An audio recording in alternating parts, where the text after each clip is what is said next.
ప్రజా పంపిణీ వ్యవస్థను బలోపేతం చేసి ప్రజలకు 9 రకాల నిత్యావసర సరుకులను మొబైల్ డిస్ట్రిబ్యూషన్ యూనిట్ MDU ద్వారానే ప్రజలకు పంపిణీ చేయాలని CITU నంద్యాల పట్టణ కమిటీ ఆధ్వర్యంలో CITU కార్యాలయం నుండి సాయిబాబా నగర్, టెక్కే, పద్మావతి నగర్, మున్సిపల్ కార్యాలయం, బొమ్మల సత్రం మీదుగా జిల్లా కలెక్టర్ కార్యాలయం వరకు MDU వాహనాలతో భారీ ర్యాలీ చేపట్టి అనంతరం జిల్లా రెవెన్యూ అధికారి రాము నాయక్కు సమస్యలతో కూడిన వినతి పత్రాన్ని ఇవ్వడం జరిగింది.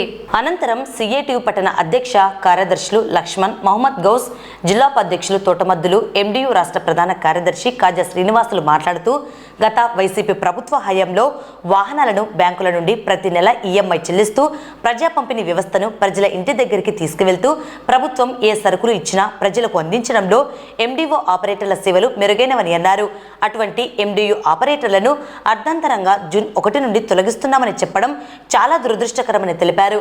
కూటమి ప్రభుత్వం కేబినెట్లో తీసుకున్న నిర్ణయం వలన దాదాపు 20,000 మంది కుటుంబాలు రోడ్డున పడ్డాయని, వీరి మీద ఆధారపడిన 80,000 మంది కుటుంబీకులు కూడా ఇబ్బందులు పడుతున్నారని వాపోయారు.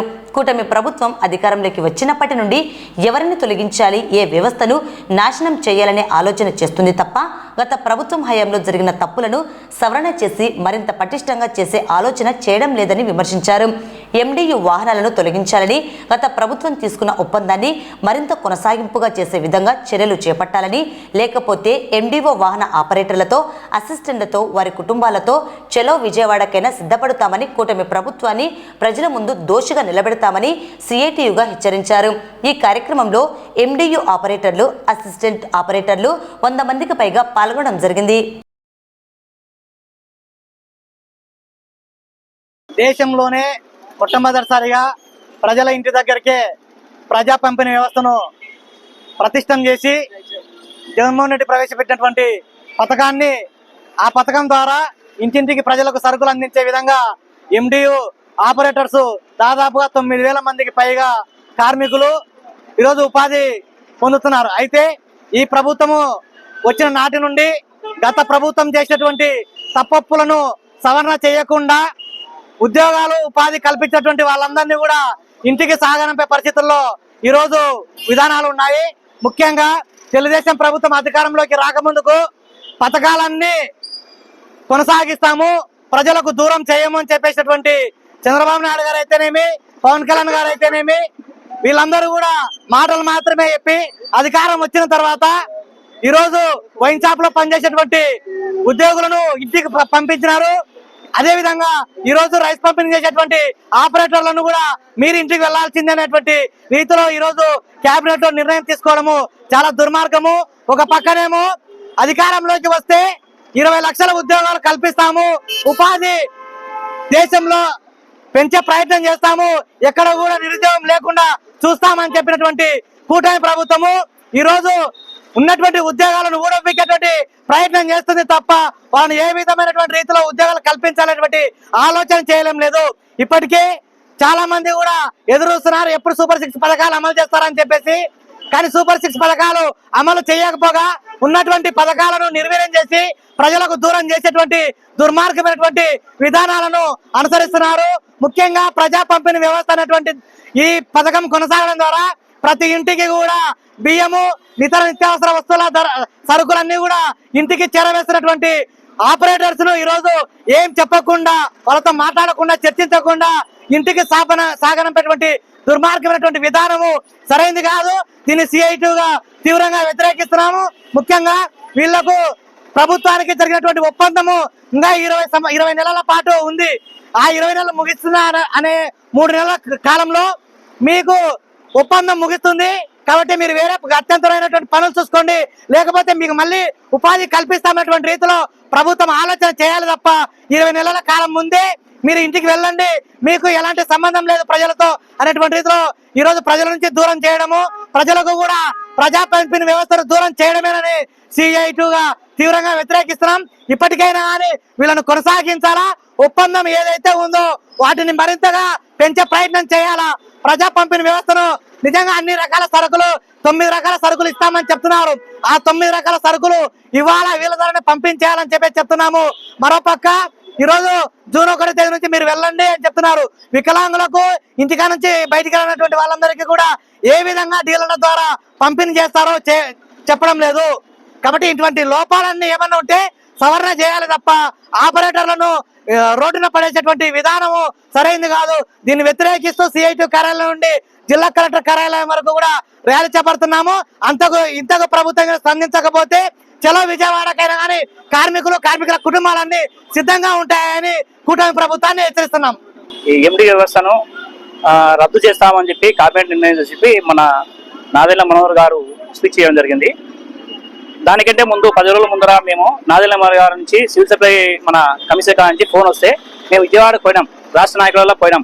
అప్పుడుగా ఈ వ్యవస్థ తీస్తారని ఒక మాట చెప్పలేదు. ఈ వ్యవస్థను ఇంకా బలోపేతం చేస్తాము, దీన్ని 15 రోజుల నుంచి 30 రోజుల దాకా పెంచుతామని చెప్పారు తప్ప అప్పుడు తీస్తారని ఒక మాట రాయలేదు. రాష్ట్ర నాయకులు కానీ లోకల్ ఉన్న ఎంపీలు కానీ ఏ విషయం ఇంటిమేషన్ లేకుండా కేబినెట్ నిర్ణయిస్తున్నాము. ఇప్పుడు 1 తారీఖు నుంచి మేము డీలర్తో పంపిణీ చేస్తామని చెప్తున్నారు. అది ఎంతవరకు కరెక్ట్ అనేది మీరే తెలియాలన్నా. ఎందుకంటే 1 కాదు 2 కాదు 9,200 మంది ఉపాధి కల్పించినటువంటి ఉద్యోగులను, అదే మంది హెల్పర్లను, దాదాపుగా 20,000 మంది హెల్పర్లను మొత్తం రోడ్డు పడేసే కార్యక్రమం చేశారు. మేము తింటున్న అన్నంలో మన్ను పడేసేలాగా వేశారు. ఎందుకంటే ఈ 1 తారీఖు ఏం చేయాలో తెలియదు, ఎట్లా చేయాలో తెలియదు. కానీ ఈ వ్యవస్థను అన్ని రకాలుగా వాడుకున్నారు. మొన్న కరోనా టైంలో రెడ్ జోన్లలో మనం తిరిగి ఇంటికి సప్లై చేశాం, అప్పుడు వ్యవస్థ పనికొచ్చింది. కానీ మొన్న విజయవాడలో ఉత్తర బాధలు వస్తే ఎవరు పట్టించుకోకుండా వాలంటీర్లుగా మేము నడి రోజులు నీళ్లలో దూరి ఇంటింటికి సప్లై చేశాం. ఆ పద్ధతులుగా ఎవరు మమ్మల్ని అందరూ మెచ్చుకున్నారు. అదే చంద్రబాబు నాయుడు గారు 70%, 75% ప్రజలు కోరుతున్నారు ఈ వ్యవస్థ కొనసాగిస్తామని చెప్పారు. కానీ ఇప్పుడు కేబినెట్ లో నిర్ణయం తీసుకున్నామంటున్నారు. కానీ మా పరిస్థితి ఏంటంటే అన్యాయంగా ఉండేటంటే అనవసరంగా రోడ్డుగా పడేశారు. మేమే కాదు, మా పిల్లలు, మా హెల్పర్లు దాదాపుగా 30,000 మంది ఉన్నాం. ఈ ప్రభుత్వం దాదాపుగా ఎంతో మందికి వచ్చిన తర్వాత ఉపాధి కల్పిస్తామని మాట ఇచ్చారు. కానీ ఉన్న ఉపాధి పోగొట్టి వేరే వాళ్ళకి ఇట్టిస్తారు. ఉండే వాళ్ళు మమ్మల్నే తీసుకొని చేయమని ఛాన్సాలు పెట్టినా కానీ ప్రభుత్వం కానీ సప్లై కానీ ఎవరు పట్టించుకోవడం లేదు. మా గోడు ఎవరు చెప్పేదని తెలియక మన ర్యాలీగా చేసుకుని సిఐటి తర్వాత చదివిపోయి మొత్తం నంద్యాల మొత్తం ఈ సాయిబాబా నగర్ నుంచి దాదాపుగా సంజీవల్ గేటు మన మున్సిపల్ హై స్కూల్ నుంచి దాదాపు బొమ్మలతో నుంచి కరెంట్ చార్జ్ దాకా పోతున్నాము. ఈ లారీని బలవంతం చేసి మనం రేపు చేస్తామని చెప్పి ఎండీలందరూ జై ఎండి. గౌరవనీయులైనటువంటి చంద్రబాబు గారికి, మినిస్టర్ నాదెళ్ల మనోహర్ గారికి, ఉప ముఖ్యమంత్రి గారికి మా ఎండి తరఫున మేము మాట్లాడేది ఏంటంటే, అయ్యా మేము కరోనా టైంలో ఏ విధంగా అయితే మా కుటుంబాలను వదులుకొని స్వస్థంగా ఒక ముసలుల కానుండి జ్వరాలు వచ్చినా వాళ్ళ కుటుంబ సభ్యులు అనుకున్న వాళ్ళ దగ్గర కూడా మేము వెళ్ళి తమ్మేసి బియ్యం వేసి వాళ్ళకు నిరుపేదలకు చాలా సాయం చేసినాము. మా సహాయాన్ని మీరు ఈ రోజు ఎట్లా చేస్తున్నారంటే గాలికి వదిలేసి ఒక రోడ్డు పాలన మానేస్తున్నారు. అంటే ఒక ఎస్సీ, ఎస్టీ, బీసీ మైనార్టీ కుటుంబాలను, నిరుపేద కుటుంబాలు అంటే మీకు ఈ యొక్క ఎస్సీ, ఎస్టీ, బీసీ మైనార్టీ కుటుంబాలు మీకు అక్కర్లేదా? ప్రభుత్వాన్ని కోరుతున్నాం. ఎస్సీ అంటే అంత చులకన్నా, బీసీ అంటే అంత చులకన్నా, మైనార్టీ అంటే అంత చులకన్నా. ఎందుకంటే కరోనాలో పనిచేసినట్టు మేము ఈరోజు డీలర్ వ్యవస్థ కమిషన్ తీసుకొని ఇంట్లో కూర్చొని దందాలు చేస్తున్నది వాళ్ళు, మేము కాదు దందాలు చేస్తున్నది. ఈరోజు రాండి బయటికి, మా వ్యవస్థలో ఒకరిద్దరు చేసినవచ్చు, కానీ వాళ్ళని ఖండించండి. అన్ని కుటుంబాల పైన ఖండిస్తే మాత్రం మేము ఊరుకోము. ఎందుకంటే మేము నిజమైన సేవ చేసినాం, ఆ సేవకు మాకు గుర్తించాలా. ఎందుకంటే మేము మీ సేవ ఇది 85% గవర్నమెంట్ చంద్రబాబు నాయుడు ఇంటిని సర్వే చేసినారు. ఇది బెస్ట్ సర్వేని మెచ్చుకున్నాడు.